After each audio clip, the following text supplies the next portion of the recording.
Hey guys, Shamar Brown here. Welcome to a next segment of Mindset Stories.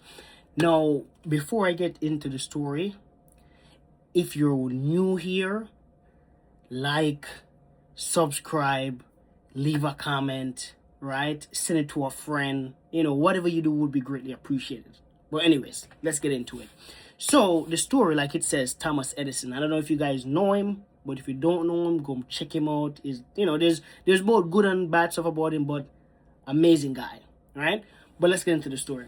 Now, while he was growing up, I think he's from a small town, if I'm not mistaken. And while he was growing up, there was one day he went to school and he did this thing, and his teachers, they proceeded to give him a letter. Hey, don't open this letter, bring it home to your mom, give it to your mom. And he's like, okay, whatever. So he took home the letter, he brought it home, gave it to his mom. She's like, what is this? Oh, my teacher gave me this to give it to you. So she's like, okay, whatever. So she popped it open, she read it, and then she started to cry. And it's a case where she's like, And then he looked at her and he's like, hey, mom, why are you crying? And she's like, well, son, starting tomorrow, you're gonna be homeschooled because the teachers, they were saying that you're too smart for the school. Like you're too intelligent. Like we don't have enough books. We don't have enough teachers to, we can't keep up with your genius. And when he heard that, my boy was like, yo, wow, I'm something. And at the time, he was probably like 8 or 9 at the time. And obviously, yeah, from then she started to homeschool him, right? And again, if you guys don't know who Thomas Edison is, he's the guy who basically created the light bulbs. No, light. Yeah, he's the guy who created the light. Like, we have light right now because of him, because he's the one who, Now, again, look it up. I don't want to share too much because I want you to do your own research when it comes on to him, right?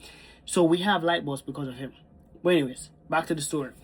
So fast forward, at this time, my guy is a multi-millionaire, right?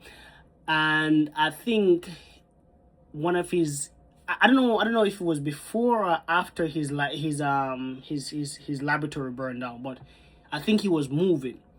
And when he was moving, he came across the letter that his mom had received. And when he read the letter, the letter said, hey, dear Mrs. Edison, we are sad to inform you that your son is kind of slow. No, I know back then they say retarded. I don't know if that word's politically correct. I don't know, right? But yeah, your son is slow. You get what I'm saying? And it's hard for us to work with him because he's so slow, right? Now, obviously, when the guy read that, he started to cry a little bit because, again, if his mom had told him that, so I'm coming to the punchline now. I'm coming to the beard man. If his mom had told him that, we wouldn't have had Thomas Edison. Now, I'm sure we would probably have the light bulb, because one thing I've realized is that, and again, I don't want to make it into a Christ talk, but I kind of have to. When God selects a person to do a certain task or gift or whatever, and if they don't do it, he's gonna find somebody else. You get what I'm saying? So if he didn't do it, I had a different Thomas Edison. But thank God that his mom didn't share that with him, and that's what really touched his heart, and that's what's touched my heart about the story. Now, what's the moral of the story? Now let's get to the moral. Now, the moral of the story is that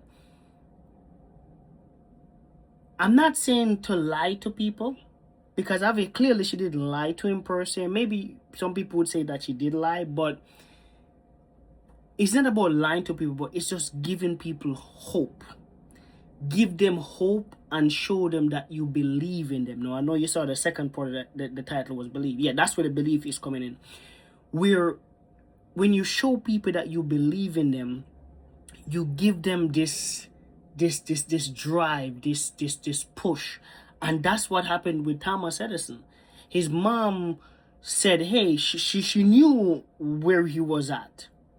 But she saw something in him, and obviously, I know that that's something that got built inside a woman where they can see potential. And she saw that in her son, that hey, even though this is the reality right now, but I believe that he is going somewhere, and that's what she spoke into him. She spoke what she believed into his life, and that's exactly what he lived up to.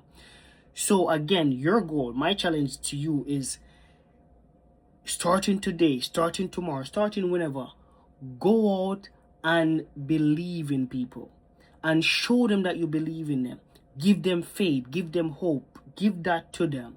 You get what I'm saying? Because that's how you'll be able to transform their lives. And because I just finished reading this book just now, literally, and it touched my heart. I don't know if you guys know John Maxwell, but I just finished reading this book, and he was relating a story where, and I almost cried. My eyes was filling up with tears, because it was basically John Maxwell was saying that his nephew, he was playing baseball. He pitched out. Let me just speed up. He was pitching out and all that stuff, and he encouraged his nephew. Like, he told him, hey, you could do it. And fast forward, he hit the ball, he did a home run, woohoo. When his nephew finished high school, he went back to John and was like, hey John, or hey uncle, or whatever, I don't know how they talk, right? I'm going to college, and I'm going to college on a baseball scholarship. And I'm like, oh my word. And that's the part of the story that touched my heart, because if he didn't encourage the guy, his nephew, if he didn't believe in him, if he didn't see his potential and affirmed his potential and affirmed what he saw, the guy wouldn't have had a scholarship in baseball. It's just crazy. But anyways, guys, I don't want to make it too lengthy. But again, guys, if you're new here, Shamar Brown. If you haven't subscribed to the channel, subscribe to the channel. Leave a like, leave a comment. If this video added any value to you, send it to a friend. Check out some of our other videos or other segments, because we have a lot of segments out there, and we're coming up with some more ones, so be on the lookout for that. But anyways, guys, Shamar Brown here, signing off. Bye.